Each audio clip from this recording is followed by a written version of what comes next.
Surya MSTV, sinar kebenaran di setiap sudut. Pesan suci menyala, bawa harapan bagi yang tenggelam. Dakwah Islami di setiap warahmatullahi wabarakatuh. Alhamdulillah. Alhamdulillahi Rabbil Alamin. Ashhadu an la ilaha illallah wa ashhadu anna Muhammadar Rasulullah. Allahumma salli wa sallim wa barik ala Rasulillah wa ala alihi wa ashabihi wa mawala amma ba'du. Bapak Ibu yang dirahmati Allah, mari segera kita mulai pertemuan kita pada sore hari ini. Segera kita mulai. Ini makalah sudah disediakan. Terima kasih Pak Rakil telah menggandakan makalah yang kami kirim beberapa hari yang lalu. Masih kita teruskan tentang korban, permasalahan di seputar korban. Ada kami sampaikan 13 tanya jawab. Yang pertama, apakah panitia korban maksudnya, apakah tidak boleh makan daging dari hewan korbannya? Ini pertanyaan ini muncul kebetulan menurut informasi yang bertanya itu ada sebuah kepanitiaan atau sebuah masjid yang pada waktu korban itu dia tidak, panitianya semuanya tidak disediakan makan dari hewan yang disembelih itu. Ya biasa, panitia biasa, ada banyak panitia bahkan lembunya banyak, tapi kemudian hanya menyembelih, kemudian memotong-motong dagingnya, kemudian membagikan, dan setelah itu pulang. Kalaupun ada yang capek, lapar ya mulai mangan di rumah. Nah, kemudian ditanyakan ini, apakah betul panitia itu tidak boleh makan dari hewan yang dikorbankan? Karena bisa jadi pertanyaan ini muncul karena tidak masak dari hewan korban di sebuah masjid, itu karena mesti ada pendapat bahwa surah sah mungkin atau dilarang atau tidak, karena hewannya cukup banyak dan panitianya banyak. Ya mungkin kalau hanya kambing satu dimasak ya entek orang itu yang dibagi, tapi ini hewannya banyak, maka muncul pertanyaan ini, apakah iya sohibul korban tidak boleh makan, panitia tidak boleh makan? Nah, seringkali panitia ini juga terdiri dari sohibul korban. Maka kita berikan jawaban, boleh. Siapapun boleh makan, boleh ikut makan dari korban yang disembelihnya. Siapapun. Sing melu nyambut gawe ya ento, sing ora melu nyambut gawe ya ento, ora korban, ora nyambut gawe ya. Nek dia datang ke situ ya boleh makan.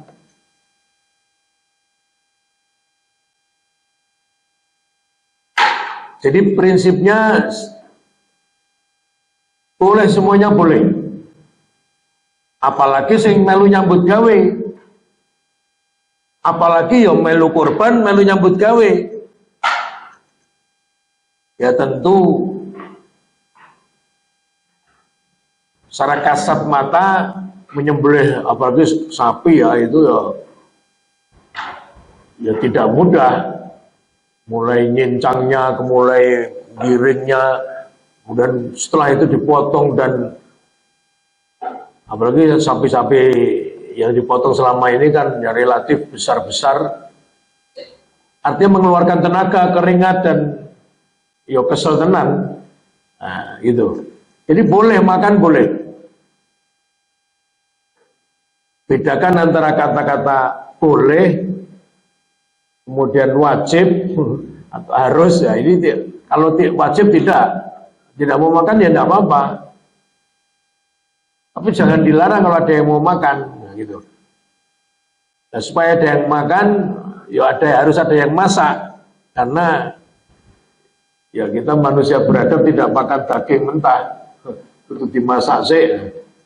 Baik, dalilnya di sini saya sampaikan 2 poin. Yang satu kita ambil dari Al-Qur'anul Karim, dari Allah maksudnya. Yang kedua dari Nabi Muhammad dalam sebuah hadis. Yang dari Al-Quran adalah surat Al-Hajj ayat 36. Agak panjang. Wal budna ja'alnaha lakum min sya'airillah. Lakum fiha khairun fadhkuru ismallahi 'alaiha shawaf. Artinya, dan telah kami jadikan untuk kamu unta-unta yang dikorbankan itu sebagian dari syiar Allah. Kamu memperoleh manfaat kebaikan yang banyak padanya. Fadhkuru ismallahi 'alaiha, maka sebutlah asma Allah ketika kamu menyembelihnya. Tidak hanya unta, ayam yang nyembelih baca bismillah, kambing, sapi. Kalau unta itu menyembelihnya memang teknik dan caranya itu sambil berdiri. Ya untanya juga berdiri, ya sembelih yo ngadeg, ora kok untane ngadeg sembelih lungguh. Ora gitu. Di sini saya sampaikan, dan sebutlah asma Allah ketika kamu menyembelih dalam keadaan berdiri dan telah terikat. Ya kalau unta memang berdiri ya, ditaleni ya, kemudian jaganya itu datang bawa pisaunya itu, yang saya tahu di Mekah itu pendek-pendek, pisaunya kecil, tapi kualitas bajanya itu bagus, artinya mahal. Kemudian datang itu, kemudian didekati untanya, dilus-lus leher bagian bawah. Jadi kalau ini unta, ini badannya itu, ini leher bagian bawah. Karena lehernya panjang, bagian bawah itu sekali tusuk, sekali sayap begini dan tinggal. Kalau ada 4-5 ya, kemudian dia berjalan sambil begitu lagi. Itu nanti darahnya mengocor dari lehernya itu, kemudian mungkin 1-2 menit roboh dia. Ini faida wajabat junubuha, kalau dia telah roboh, mati, fakulu minha, ini yang saya kasih garis tebal itu, maka makanlah sebagian darinya. Fakulu, fa itu artinya maka, ulu itu makanlah. Ini perintah Allah.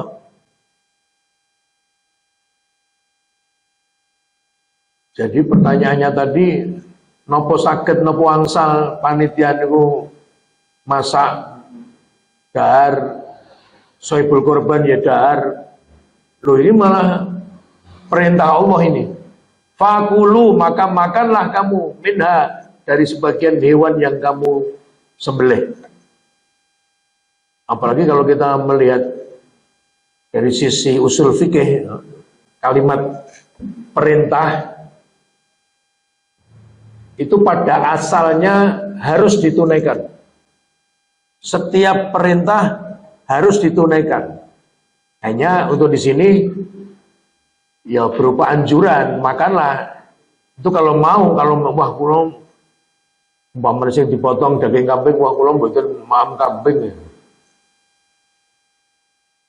Maka ya hanya sebatas perintah tadi tidak sampai kepada wajib, tapi anjuran, makanlah. Aja mengkok wenehke tapi kowe yo melu mangan. Apalagi kalau secara kejiwaan. Wah, nyembelih apalagi sampai 10 sapi, kambingnya 10, terus kotos-kotos terus kesel ora melu mangan itu kan yo wah iki liyane wah makan. Nah, itu juga penyemangat. Juga ada syiar, juga ada silaturahim dengan banyak berkorban bersama-sama di masjid, baik yang urun maupun tidak urun, kemudian makan bersama itu kan juga mulai tampak kedekatan satu sama lainnya. Maka Allah sampaikan, fakulu minha, maka makanlah bagian dari hewan yang kamu sembelih itu. Perintah kedua, wa'at'imu, dan berilah makan. Makanlah itu kita diperintahkan. Wa'at'imu, dan berilah makan. Siapa? Al-qani'ah. Al-qani'ah adalah orang-orang yang cukup, orang-orang yang merasa cukup, orang-orang yang tidak minta-minta.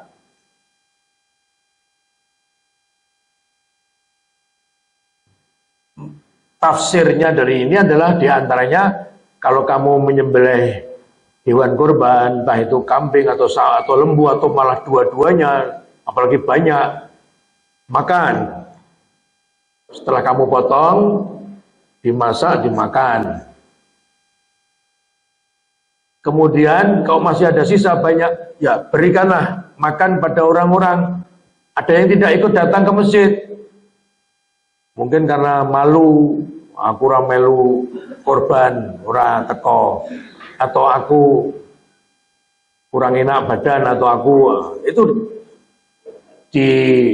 dikirimi, diberi, boleh. Itu artinya berilah makan juga orang yang tidak meminta. Wal mu'tar, dan juga orang yang meminta. Orang yang berharap, orang yang banyak meminta. Nah ini yang saya garis bawah itu sebagai jawaban dalilnya Quran bahwa sing duwe kewan atau panitia yang diberi wewenang amanat untuk menyembelih atau untuk mengumpulkan hewan itu boleh ikut makan. Kalau boleh makan, logika sederhana, ya kudu untuk masak. Lah mosok daging mentah dipangan, maka harus ada yang masak.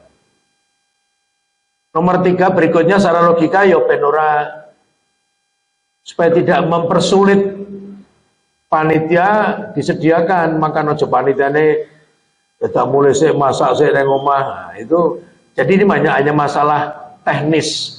Bagaimana teknis supaya gampang, mudah, cepat? Ya mungkin kalau misalnya 10 lembu atau kambingnya berapa gitu ya dipotong, kemudian ambil, dikira-kirakan panitia berapa orang, oh ambil dagingnya, katakan 10 kilo atau 20 kilo atau 15 kilo, tergantung ibu-ibu paham berapa 1 kilo itu standar untuk makan berapa orang, kemudian masak. Yang lainnya masak, yang ibu-ibu, kemudian ada yang lainnya motong-motong dagingnya, sehingga bareng-bareng kemudian pada kira-kira saja waktunya makan rolasan gitu, itu rampung. Misalnya belum rampung karena banyaknya ya nggak apa-apa, karena rolasan itu bukan hanya makan tapi juga masa di mana orang mulai bekerja itu mulai harus istirahat, bisa istirahat bisa makan begitu. Jadi dalilnya Quran bahwa kita dibolehkan makan dari hewan itu. Nomor 2 hadis B. Nabi menyatakan, Ana Aisyah takul, dari Aisyah dia berkata, hadisnya panjang saya potong. Faqala Rasulullah SAW, maka Nabi Muhammad SAW mengatakan tentang hewan kurban itu, Nabi bersabda, fakulu, maka makanlah kamu. Watasodaku, dan bersodakohlah kamu dari hewanmu itu, dari daging, daging atau dari bagian hewan yang kamu potong itu bersodakohlah. Waddahiru, dan simpanlah sebagian.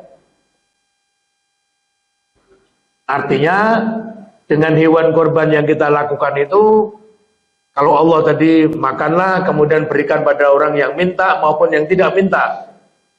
Kalau Nabi mengatakan makanlah dari hewan yang kamu korbankan, kemudian bersodakohlah kamu pada orang lain. Yang ketiga, kamu boleh menyimpan. Lah, salah satu indikasi orang ya kita sekarang ini kalau punya apa-apa itu tidak langsung dihabiskan. sesuk ya isih butuh, itu namanya disimpan. Kalau dulu zaman Nabi belum ada teknologi kulkas dan freezer pendingin, maka dicilek-cileknya kemudian didendeng, dipepe, ya ada ramuan-ramuan, entah itu garam atau apa, atau rempah-rempah atau apa, dipepe karena dengan rempah-rempah itu bisa mengawetkan, tidak segera basi busuk. Nah itu sistem teknologi saja, tapi pada prinsipnya boleh Nabi memerintahkan malah simpanlah. Tidak hanya hari ini dihabiskan. Salah satu teori yang cerdas adalah misalnya punya uang banyak itu ojo dienggo kabeh, ditabung, simpan. Barangkali besok kamu lebih membutuhkan. Ojo konten lagi saiki. Itu menabung untuk hari esok. Hari esok ini bisa betul-betul besok, kalau ini Ahad ini besok itu Senin, besok itu ya pada waktu saiki anak saya cilik-cilik ditabung, supaya wis gede butuh ke dana banyak, itu sama, itu cara berpikir untuk buat takhiru. Ini kembali tentang korban, kita boleh menyimpan, bahkan perintah Nabi untuk menyimpan. Nomor 2 pertanyaannya, benarkah bahwa orang yang berkorban itu hanya boleh memakan daging korbannya maksimum selama 3 hari? Jawaban kita tidak benar pernyataan itu. Tapi memang ada hadis yang menunjukkan ke arah itu. Bahwa, ini saya tulis di sini, begini saya jelaskan dulu. Rasulullah berkorban dengan para sahabat, awal-awal dulu, banyak orang-orang pegunungan itu melu teko, kepengen nonton. Ya samalah kita di sini kalau korban yo tonggo teparo itu teko nonton, tak cilik-cilik nonton. Waktu itu daging hewan yang disembelih itu tidak imbang dengan yang datang. Sing teko akeh banget, sing korban durung akeh.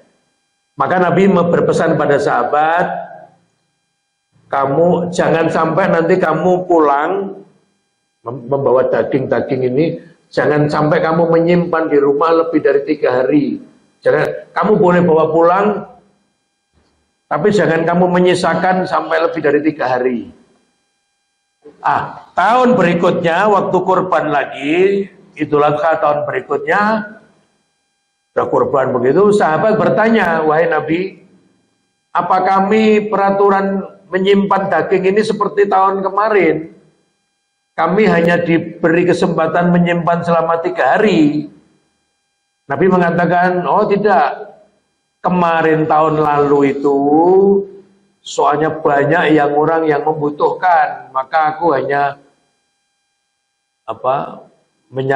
menyampaikan simpenan yang ojo luwe saka 3 dino.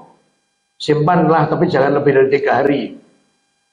Lah, kelebihan misalnya di pondok-pondok iki tinggal hari pertama, hari kedua, hari ketiga gitu, turannya, sisanya itu diminta oleh Nabi berikan sedekahkan pada orang lain yang waktu itu lebih membutuhkan. Nah, sehingga memang ada perintah Nabi untuk menyimpan dagingnya maksimum 3 hari, betul. Ada perintah. Hanya itu kemudian dianulir atau sudah dirubah keputusan Nabi tahun-tahun berikutnya boleh menyimpan kapanpun, apalagi sekarang ini ya. Itu ya masalah pemerataan saja. Tapi pada prinsipnya wadakhiru tadi hadis simpanlah itu mengandung makna tidak ada pembatasan waktu. Pembatasannya hanya masalah kepatutan panjenengan. Nah, sekarang saya tidak tahu apakah freezer itu bisa nyimpen sampai setengah tahun atau lebih, ya itu diperbolehkan. Baik. Kita lanjutkan, itu hadisnya yang panjang itu, yang saya garis bawah itu kulu wadimu wadakhiru, makanlah kamu dan beri makan orang lain dan simpanlah. Fa inna dzalikal am, garis paling akhir, sesungguhnya tahun kemarin karena bin nasi jahdun, orang-orang pada kesusahan. tidak banyak yang punya daging. Faratu, aku berkeinginan, aku menginginkan antu'inu fiha, kalian wahai sahabat membantu mereka, membantu memberikan daging pada mereka, karena waktu itu banyak orang yang kelaparan atau kekurangan begitu. Baik, bisa dibuka halaman 2 sekarang, nomor 3 sekarang, poin nomor 3. Sohibul korban dengan bersyarikat itu apakah iurannya harus sama? Mungkin ini sudah saya sampaikan kemarin. Secara kelumrahan, jenis urunan itu ya podo. Nah, ora podo mesti ngoweng. Liane protes. Itu secara kenormalan. Hanya begini, kalaupun ini tidak mutlak, harus sama itu tidak mutlak, tergantung kondisional. Kalau ada salah satu orang yang misalnya, Pak, saya kepengen korban, tapi sekarang urunannya pinten sam lembu 3,5 juta, umpamanya. Wah, ini kalau main duwe 2 yuta ini kalau kepengen korban, betul enten sing rego sapi urunannya 2 yuta, betul enten. Ya putih coba mungkin tak golek, mbok menawa ono sing arep tambah. Nah, ternyata ada orang kaya melihat atau mendengar ada yang hanya punya uang 2 juta, ya aku urun 10 juta. Jadi ada yang 10 juta, ada yang 2 juta, tapi standarnya 3,5 juta. Itu boleh. Jadi kesepakatan, masalahnya kesepakatan. Urunannya tidak podo. Nah, mungkin bagiannya pripun Pak Ano podo. Ya monggo itu disepakati kalau masalah bagian ini. Artinya boleh. Bahkan boleh juga sing urun paling cilik malah dagingnya luwih akeh mergo iku sing butuh wong ora duwe. Itu juga boleh, tergantung kesepakatan. Gitu. Apalagi sing yang relatif punya dana banyak, orang yang kaya-kaya atau orang yang punya kelebihan harta itu wis ora apa-apa pun niku kula saibul korban ning kula njaluk sak kilo mawon lah pun. Oh, biasanya nek pas waktu nyen korban itu malah daging itu pun blenger, malah sing laris niku sego pecel napa gudangan oleh tempe niku malah laris niku. Nah, itu boleh juga. Jadi masalahnya seperti itu tidak diatur oleh agama, hanya dibolehkan tergantung kesepakatan saja. Azas manfaat, azas sukarela dan bersedia itu tidak apa-apa. Ada yang urun di bawah standar, tapi ada yang aku sing luwihnya, itu boleh.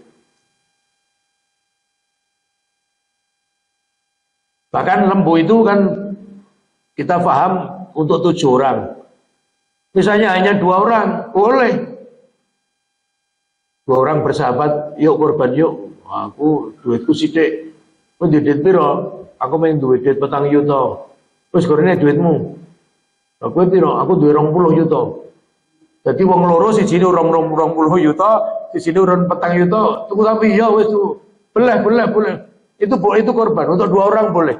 7 keluarga itu maksimum atau 7 orang urunan itu maksimum. Loro napa mboten entuk? Boleh. Wong siji wae enak. Jokowi korban siji dhewe atau wakil presiden tuku sapi sing 1 ton dhewe ora apa-apa. Itu yang menjekok paling somalaran jiko wis kono dibagi. Jokowi ora njaluk, apa Jokowi antri njaluk jatah saibul korban wallahu alam. Tapi misalnya minta pun boleh, tidak minta juga tidak apa-apa. Begitu. Nomor 4. Bolehkah korban itu dengan kambing betina? Boleh.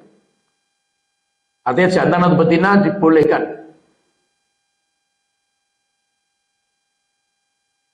Hanya di sini saya tulis hewan korbannya betina setelah disembelih dibadati malah jerone ana anake. Piye? Ya boleh.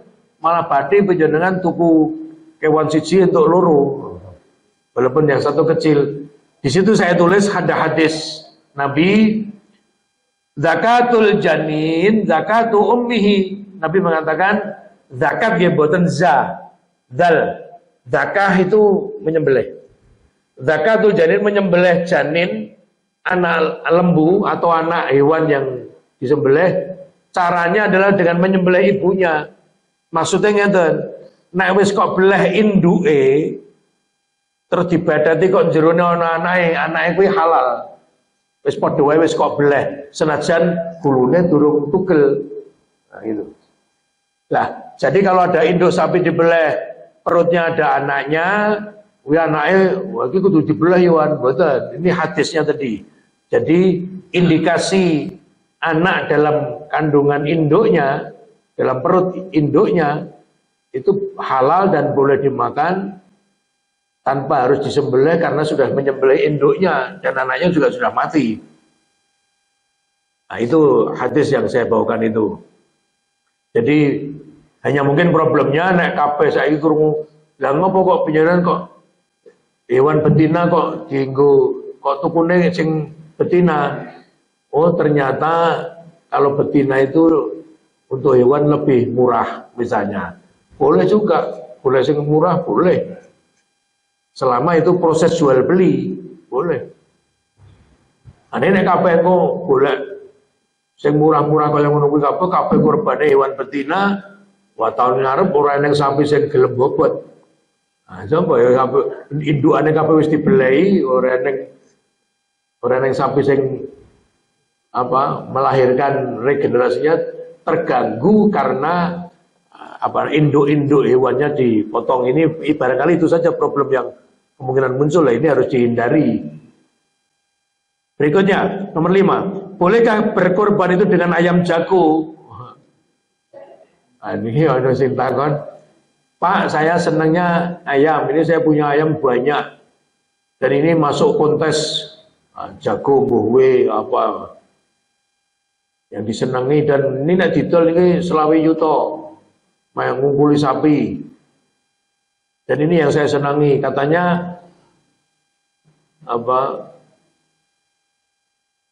berkorban itu dengan sesuatu yang kita senangi.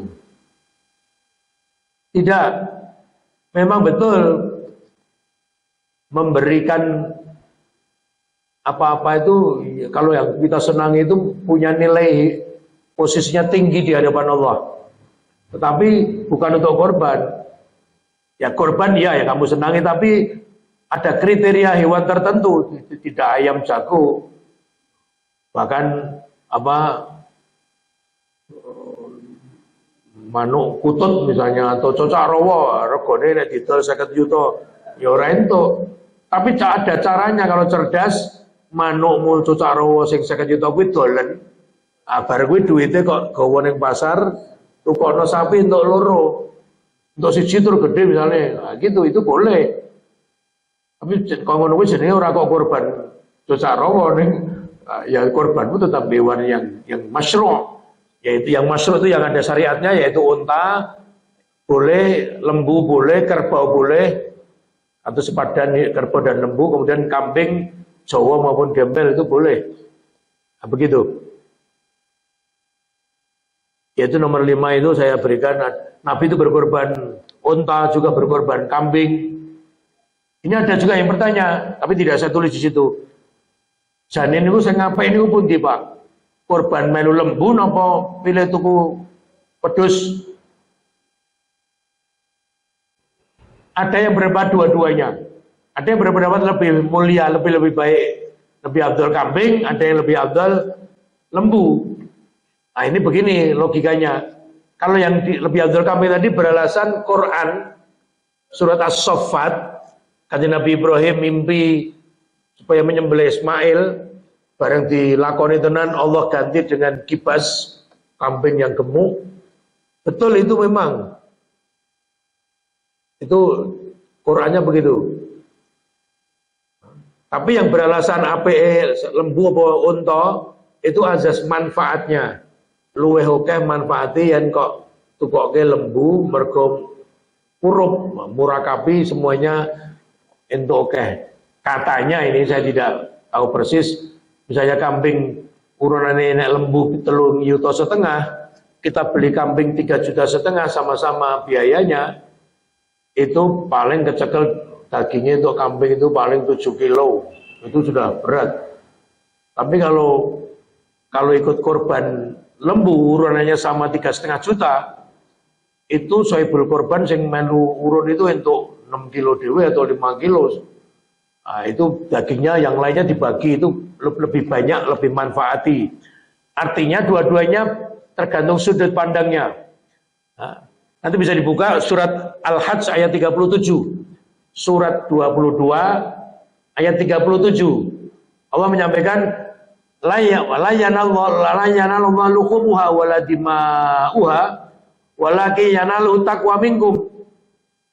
Allah tidak akan sampai kepada Allah daging-daging dari hewan yang kamu sembelih ataupun darahnya tidak akan sampai, karena Allah itu maha sempurna, Allah tidak butuh apapun.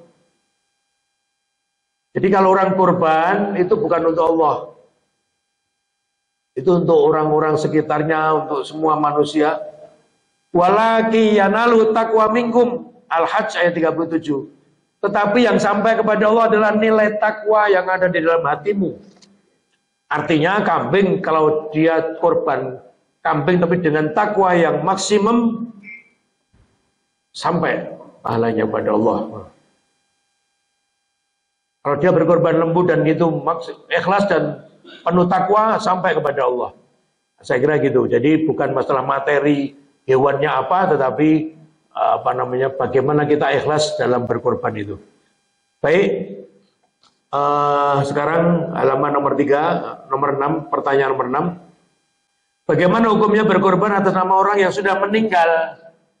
Orang yang sudah meninggal itu ya sudah, tidak perlu atau jangan berkorban atas nama orang yang sudah meninggal. Walaupun ini nanti ada dua problematika, ada dua permasalahan. Orang yang sudah meninggal boleh berkorban, tapi waktu sebelum wafat dia sudah nyoh, Pak saya mau korban, enggak, ikut sapi, urunannya berapa? 4 juta, ini saya sudah bayar. Pulang dia, sapinya sudah dibeli, belum dipotong, yang korban tadi meninggal. Lah ini korban untuk almarhum, misalnya bapak siapa namanya, almarhum Bapak Muhammad namanya misalnya, itu boleh. Memang sudah meninggal dia, tapi boleh, ini malah menunaikan amanat karena dia sudah bayar dan ikhlas sudah kebetulan dia meninggal sebelum hewannya disembelih. Tetapi yang tidak boleh adalah, atau tidak ada tuntunannya, tidak masyru' adalah sekarang anaknya mampu,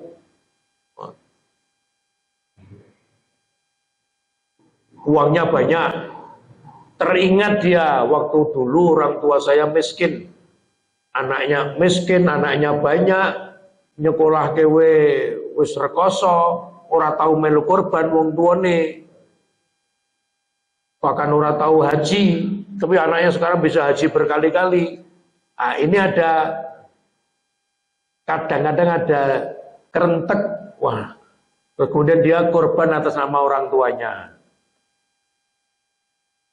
Haji atas nama orang tuanya, menghajikan namanya badal. Nah, ini insya Allah besok, Jumat besok, ini tanggal besok, itu besok tarjih di Wiring. Insya Allah saya yang akan tampil nanti. Saya sudah buat makalah tentang badal haji dan umroh berkali-kali. Umroh berkali-kali ini umroh satu kedatangan,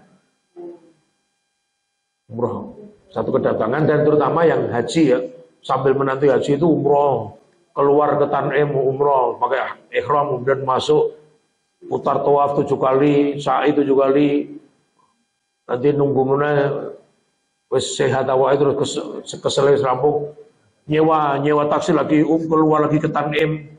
Nah, ini tidak masyru'. Baik, yang jadi masalah adalah yang tidak masyru', yang tidak ada tuntunannya. Anaknya sekarang relatif kaya, kemudian dia berkorban untuk ibunya almarhumah, didaftarkan di masjid. Doa niki kalau melurunan, ditulis buku sopo, niki buku almarhum. Ini bermasalah. Atau untuk bapaknya almarhum, padahal sudah meninggal 5 tahun, 10 tahun yang lalu. Ampun ngonten. Lah pripun panjenengan atas nama panjenengan, orang tua panjenengan insya Allah dapat ganjaran dari perilaku soleh anaknya. Bisa dipahami ya?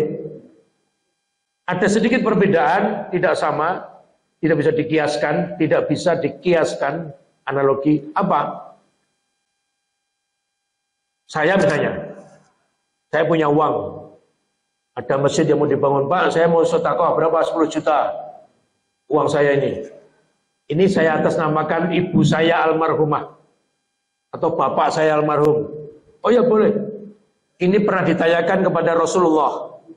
Hadisnya ada di dalam Sahih Muslim. Hadisnya sahih. Seorang wanita ada, seorang laki-laki ada, sahabat Nabi, ibu saya sudah meninggal. Dia tidak pesan apa-apa, tidak wasiat apa-apa. Ya terus piye? Apakah saya boleh sedekah untuk saya atasnamakan ibu saya? Apakah dia juga mendapatkan pahala? Oh iya, bersedekahlah kamu untuk ibumu yang sudah meninggal dan dia mendapatkan pahala dari sedekahmu. Ini ada. Ya. Tapi jangan dikiaskan dengan itu kemudian sampai siji dikorbankan untuk orang tuanya. Ini yang tidak. Kenapa? Kita lihat sekarang, kita buka sejarah. Rasulullah SAW, Nabi Muhammad itu duwe garwa namanya Khadijah. Waktu Rasulullah bersama Khadijah, dia tidak punya istri lain kecuali satu tok. Sampai beliau wafat, Khadijah wafat. Kemudian baru Nabi beristri beberapa wanita. Tapi dalam sejarah hadis, sejarah Nabi tidak pernah berkorban untuk Khadijah. Putune, wah ini Khadijah, aku tak korban apa unta siji untuk di atas namakan garwane namanya Khadijah. Tidak. Maka Nabi juga pernah didahului oleh meninggalnya oleh salah satu putranya. Misalnya yang putri ada meninggal sebelum Nabi, ada Ibrahim juga laki-laki, anaknya laki-laki masih kecil meninggal sebelum Nabi Muhammad. Itu ya tidak ada, Nabi tidak ada data, tidak ada berita informasi dari hadis Nabi berkorban di atas namakan putrane. Lalu bagaimana? Dia pun buatan nasam. Bagaimana? Sudah atas namakan seperti Nabi meninggal. Allahumma taqabbal hadza min Muhammad wa min ali Muhammad wa min ummati Muhammad. Bismillahirrahmanirrahim. Waktu menyembelih, ya Allah terimalah ini korban dari Muhammad, dari keluarga Muhammad dan dari umat Muhammad. Nah, Nabi dalam hadis yang lain, nah, aku berkorban untuk kalian umatku yang tidak bisa ikut korban. Itu Nabi. Maka kita ikuti saja seperti itu.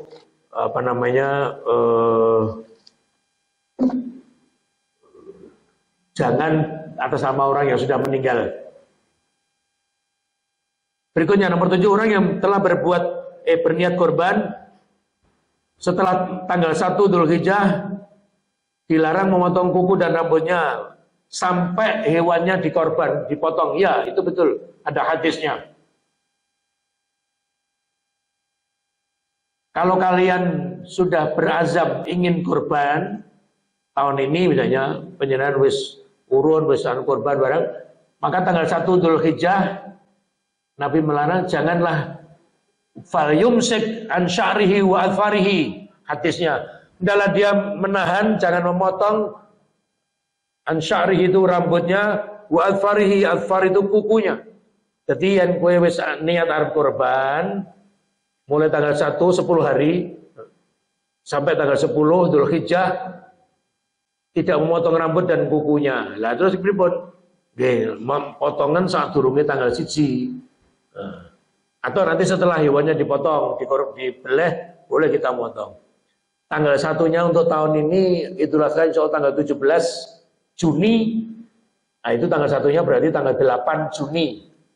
Monggo, yang mau korban potong kuku, potong rambut. Kalau mau potong rambut itu tanggal 7 paling telat. Tapi itu oleh ulama dikatakan tidak larangan mutlak. Ya sebaiknya ikuti perintah larangan dari Nabi itu dipatuhi.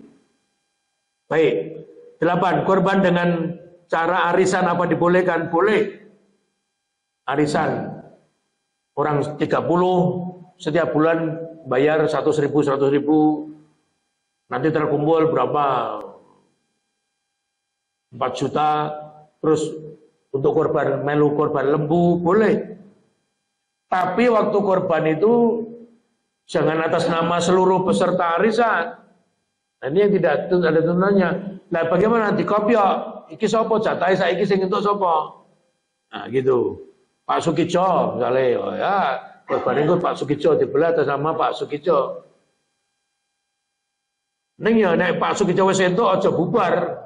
Ah urung rampung arisane aja bubar. Ah nek bubar dolim itu ndak boleh. Korbane sah ning bubare kuwi sing ora entuk. Nah, begitu juga arisan haji, boleh arisan haji itu boleh, sangat boleh. Dalilnya apa? Quran dalilnya. Apa? Saya lupa.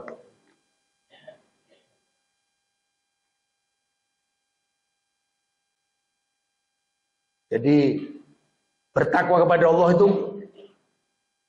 wa ta'awanu 'alal birri wat taqwa. Itu dalilnya.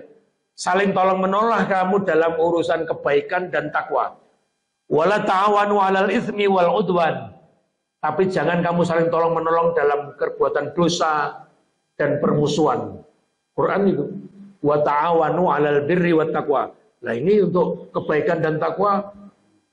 Aku ora iso melu kaji, ora melu arisan, urunan, arisan, ya boleh. Sing ora entuk nek wis mangkat kasir metu ora melu arisan atau wis entuk korban terus metu ora melu arisannya ora teruske lah itu yang berdosa itu enggak boleh, itu berhutang. Baik. Jadi arisan boleh. Tapi diatasnamakan salah satu siapa? Sampai rampung kabeh lagi bubar arisane.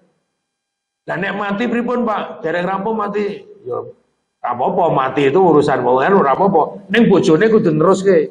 Utawa anake sapa kudu melu urunan terus. Begitu. Mulane nek arisan-arisan gede-gede berarti ya anake dikandani. Nek sentuk panjenengan terus bablas, wah itu kudu diteruske arisane. Baik, nomor 9. Menyembelih hewan itu harus dengan pisau yang tajam dan berbuat ihsan pada binatang. Ya. Tajam pisaunya, aja malah diweden-wedeni sapi ini, sesuk kowe dibelah. Itu tidak boleh. Bahkan Nabi ada perintah, sembunyikan pisaumu itu sembunyikan, jangan sampai terlihat oleh hewannya. Sembunyikan, berbuat ihsan. Juga waktu menyembelih ini terjadi, setelah dipotong, ada lembu yang tidak mati-mati. Bisa ubah wa sikile buntute. Ini ada jagal yang kadang-kadang tidak sabar kemudian ditusuk bagian dalam sini lehernya. Jangan. Larang dia, Pak, ampun Pak. Jangan. Harus ada yang mengawal penyembelih itu karena dia ya mungkin ngoyak setoran dan pindah rono, beleh rono. Nah, jangan. Atau dipukul sini ya, kepalanya dipukul pakai gagang pisaunya itu, jangan. Itu termasuk menyakiti, jangan. Dan terus bagaimana? Tunggu sampai dia mesti mati lama-lama karena darahnya keluar terus. Jadi habiskan darahnya itu keluar terus, nanti mati. Nah, indikasi mati banyak, matanya dilihat, kemudian ekornya disentuh-sentuh, kemudian kakinya dipuk-puk, nek wis meneng wae ya mati. Itu baru dikeleti. Jangan ngeleti hewan yang belum mati. Haram, hukumnya haram. Baik. Berbuat ihsan terhadap hewan yang akan dipotong, ya ini sama tadi, biarkan dia mati sendiri. Terakhir, ini dua menyembelih tadi ya, Bismillah atau Allahu Akbar.